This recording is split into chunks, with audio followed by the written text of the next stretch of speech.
Bismillahirrahmanirrahim. Assalamualaikum warahmatullahi wabarakatuh. Alhamdulillahirrabbilalamin. Wassalatu wassalamu ala asrofil anbiya'i wa mursalin wa ala alihi wa sahbihi ajma'in. Sebelumnya, saya ucapkan terima kasih kepada yang terhormat Ibu Dr. Ida Farida Cahaya MPD dan juga Bapak Ferli Septi Irwansah MSI. Di sini saya Ilma Salma Samia akan mempresentasikan hasil ujian akhir semester saya mengenai media pembelajaran berbasis ICT. Yang pertama, di sini saya akan menjelaskan subkonsep atau konsep-konsep kunci terlebih dahulu dalam media yang saya buat. Nah, di sini ada beberapa konsep kuncinya, ada 4 konsep. Yang pertama ada bahan kimia, kemudian peralatan percobaan dasar-dasar kimia, keselamatan kerja, dan yang terakhir teknik dasar laboratorium. Untuk subkunci dari bahan kimia itu sendiri ada sifat zat, kemudian penggunaan dan penyimpanannya. Sedangkan untuk peralatan percobaan dasar-dasar kimia, subkonsep kuncinya adalah penggunaan dan penyimpanannya. Dari keselamatan kerja itu di sini akan dibahas mengenai peralatan keselamatan, kemudian P3K, dan yang terakhir itu ialah pembuangan limbah. Dan yang selanjutnya ialah teknik dasar laboratorium, itu akan membahas mengenai pembuatan larutan, penyaringan, penggunaan pipet, penggunaan alat pemanas, dan pengukuran suatu zat. Oke, langsung saja di sini kita masuk ke peta konsepnya, di mana label konsepnya itu ada pengelolaan laboratorium yang meliputi ada 4 ya tadi, bahan kimia, kemudian peralatan percobaan dasar-dasar kimia, keselamatan kerja, teknik dasar laboratorium. Nah, di sini kita bahas yang pertama terlebih dahulu, yaitu bahan kimia. Nah, bahan kimia ini dibedakan berdasarkan sifat zatnya, kemudian penggunaannya, dan penyimpanan. Nah, dari ketiga tersebut, nantinya akan dibahas mengenai sifat-sifat dari zat kimia itu sendiri, yang kemudian nantinya akan berhubungan dengan cara penggunaan dan cara penyimpanannya. Ada yang eksplosif, oxidizing, flammable, toxic, dan harmful irritant, korosif, dan juga dangerous for environmental. Kemudian yang selanjutnya ada peralatan percobaan dasar-dasar kimia itu dibedakan berdasarkan penggunaannya dan penyimpanannya. Nah, untuk penggunaannya itu seperti pada misalkan percobaan laju reaksi, kemudian kesetimbangan, kemudian hukum dasar kimia. Dan penyimpanannya itu dikategorikan ke dalam jenis alatnya dan juga jenis bahan pembuat seperti apakah alat tersebut terbuat dari kaca ataupun logam. Yang selanjutnya, keselamatan kerja meliputi peralatan keselamatan yang meliputi pelindung diri dan keselamatan laboratorium itu sendiri. Dan selanjutnya P3K. Nah, ini P3K ini adalah pertolongan pertama pada kecelakaan. Nah, biasanya kecelakaan-kecelakaan yang sering terjadi di laboratorium itu seperti tertelan, terhirup, kemudian terkena percikan, dan juga sengatan listrik. Dan untuk yang selanjutnya, kita dalam keselamatan kerja di laboratorium ini akan membahas mengenai pembuangan limbah, dibedakan berdasarkan limbah cair, padat, dan juga organik. Untuk yang selanjutnya, di sini ada teknik dasar laboratorium. Nah, teknik dasar ini meliputi pembuatan larutan yang dibedakan berdasarkan padatan dan juga cairan. Kemudian ada teknik penyaringan dan teknik penggunaan pipet. Nah, pipet ini terdiri atas pipet tetes, pipet ukur, pipet volume, pipet buret, dan juga mikropipet. Dan untuk yang selanjutnya ialah penggunaan alat pemanas, dan yang terakhir itu pengukuran zat. Nah, pengukuran zat ini dibedakan berdasarkan fasanya ya, ada yang padatan dan juga cairan. Nah, selanjutnya kita akan membahas mengenai aplikasinya, deskripsi dari aplikasi ini. Nah, aplikasi ini bernama Islearn. Nah, untuk tujuan dari pembuatan aplikasi ini, yang pertama membantu peserta didik agar lebih mempermudah memahami mengenai pengetahuan awal laboratorium, kemudian agar pembelajaran yang dilakukan lebih jelas dan informatif karena tersedia video penjelasan sehingga visualisasinya lebih jelas. Kemudian yang ketiga, agar pembelajaran lebih menyenangkan dan interaktif karena tersedia pertanyaan dalam video tersebut. Kemudian mengatasi keterbatasan ruang dan waktu pada saat praktikum ataupun mengatasi pembelajaran di kelas. Kemudian yang terakhir, media pembelajaran ini juga bermanfaat bagi pendidik itu sendiri, di mana dengan adanya media pembelajaran ini dapat lebih mempermudah pendidik menyampaikan pelajaran yang ingin disampaikan. Oke, yang selanjutnya kita akan membahas mengenai tujuan pembelajaran atau indikator pembelajaran dalam pembuatan media aplikasi ini. Nah, aplikasi ini ialah aplikasi Edpuzzle ya. Nah, untuk tujuan pembelajarannya, yang pertama, menganalisis konsep pengelolaan laboratorium melalui video animasi yang disajikan. Nah, karena Edpuzzle ini adalah sebuah platform pembelajaran yang di dalamnya itu berisikan video-video pembelajaran. Yang kedua itu mengidentifikasi suatu bahan kimia berdasarkan sifat dan penggunaannya, membedakan cara penggunaan suatu alat melalui gambar yang disajikan, menganalisis konsep keselamatan kerja melalui gambar yang disajikan, mengidentifikasi teknik dasar laboratorium melalui video demonstrasi. Untuk yang selanjutnya, deskripsi dari aturan penggunaan aplikasi.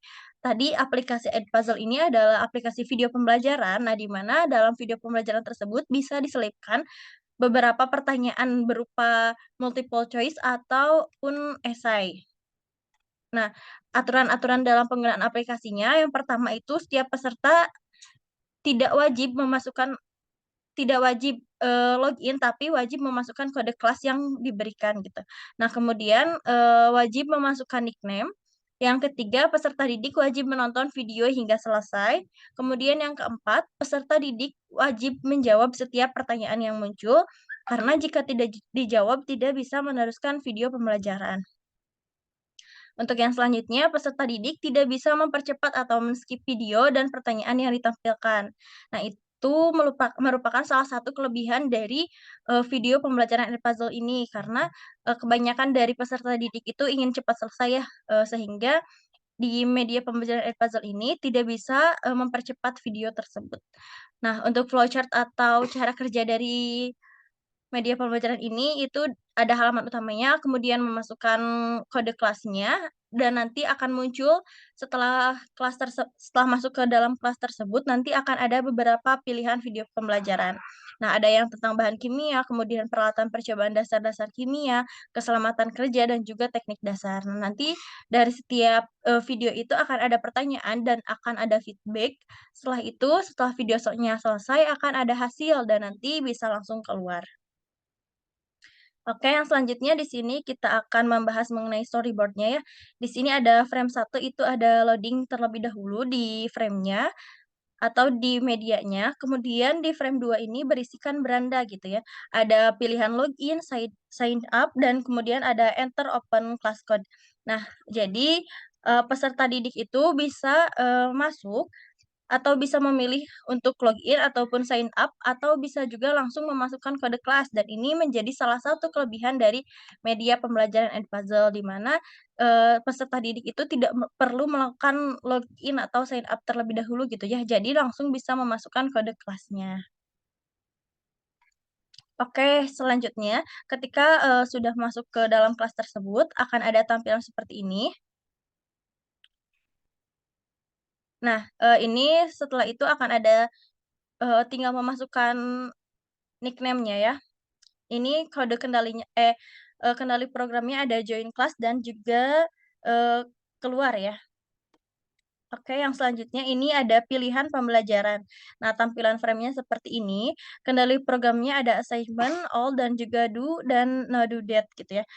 Assignment ini adalah tombol yang menunjukkan tugas apa saja yang ada, kemudian all itu menunjukkan semua tugas yang ada, do itu menunjukkan semua tugas yang memiliki tenggat, dan no do that itu tombol yang menunjukkan tugas yang tidak mempunyai tenggat waktu.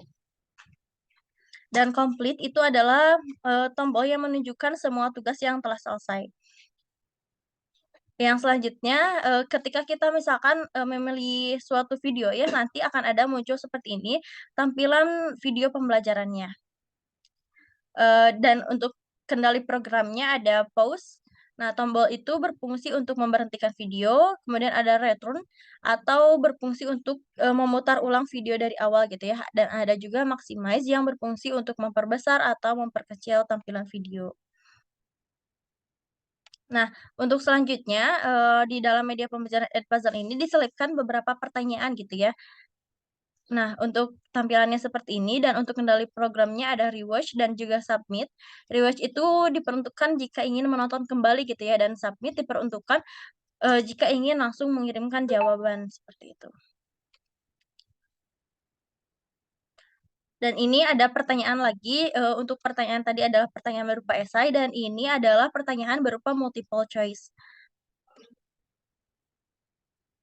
Untuk kendali programnya sama seperti halnya yang esai.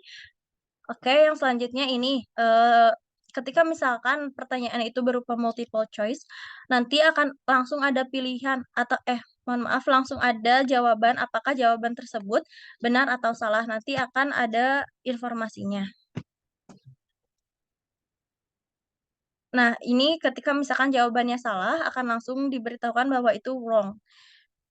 Oke, yang selanjutnya, ada pertanyaan lagi, tapi di sini ada catatan dari gurunya, berupa notes ya.